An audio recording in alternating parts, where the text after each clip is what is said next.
बेटी से रिश्ता। कहानी मयंक और विभा की है। मयंक एक अच्छी नौकरी करता था, लेकिन विभा की जाति का ना होने के कारण विभा के माता पिता शादी के लिए नहीं मानते हैं। पर जब दोनों अपनी मर्जी से शादी कर लेते हैं तो क्या है विभा, 6 साल हो गए हैं शादी को, लेकिन एक दिन नहीं गया कि तुम माँ पापा को याद कर परेशान नहीं होती। मैं कितनी कोशिश करता हूँ कि तुम सब भूल जाओ।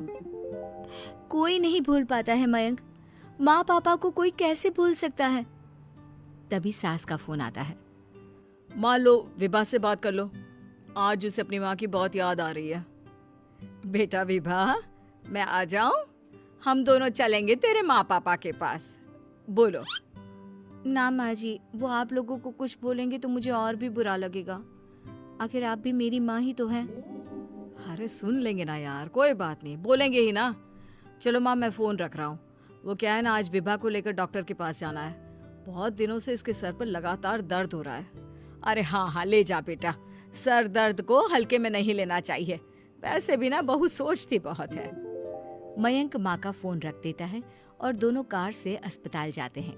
लेकिन जैसे ही वो लोग अस्पताल जाते हैं, विभा को स्ट्रेचर में नर्स उसकी माँ को लेकर जा रही दिखती है। मयंक, माँ, मयंक वो मेरी माँ है।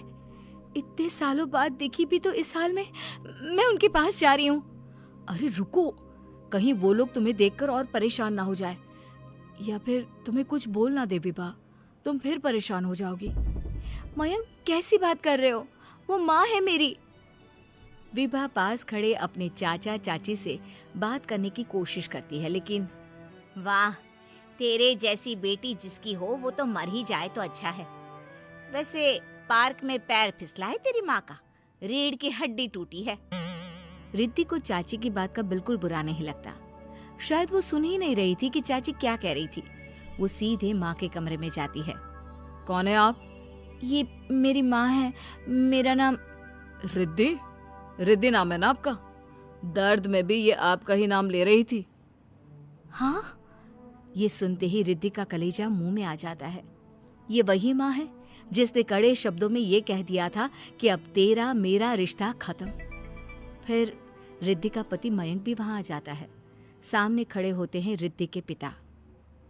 पापा, क्या हुआ माँ को?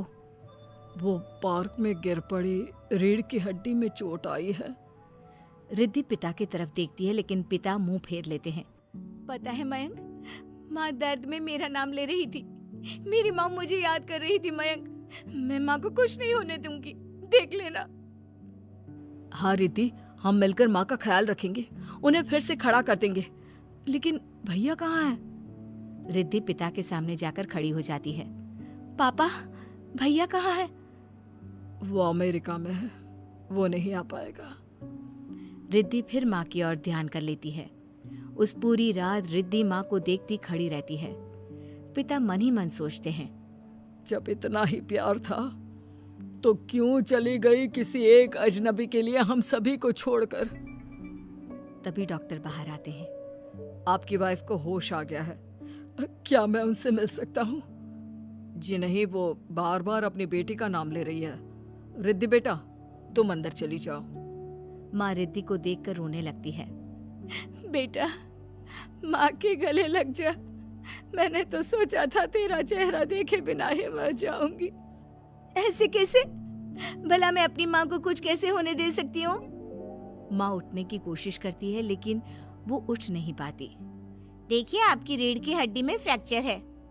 मुझे प्यास लगी है, पानी पीना है। रुको माँ, मैं हूँ ना, मैं पिलाती हूँ पानी अपनी माँ को। कोई और नहीं आया? तेरे चाची चाचा आए थे माँ, पर शायद मुझे देखकर चले गए। जाने दे, इस वक्त भी पुरानी रंजिश देख रहे हैं। और रंजिश भी कैसी? माँ अपनी बेटी से नाराज ही तो थी। रिद्धि अब पूरे समय माँ के साथ रहती है। उनके हर काम को करने में उनका सहारा बनती है। फिर एक रोज, आज आपको चलने की कोशिश करनी थी, लेकिन हमारे फिजियो के डॉक्टर नहीं आए जो आपको पकड़ कर चलाते, तो फिर आज। डॉक्टर साहब, मैं हूं ना, मैं माँ को चलने में मदद करूंगी। रिद्धि माँ को चलाती फिराती, उनके खाने पीने का ख्याल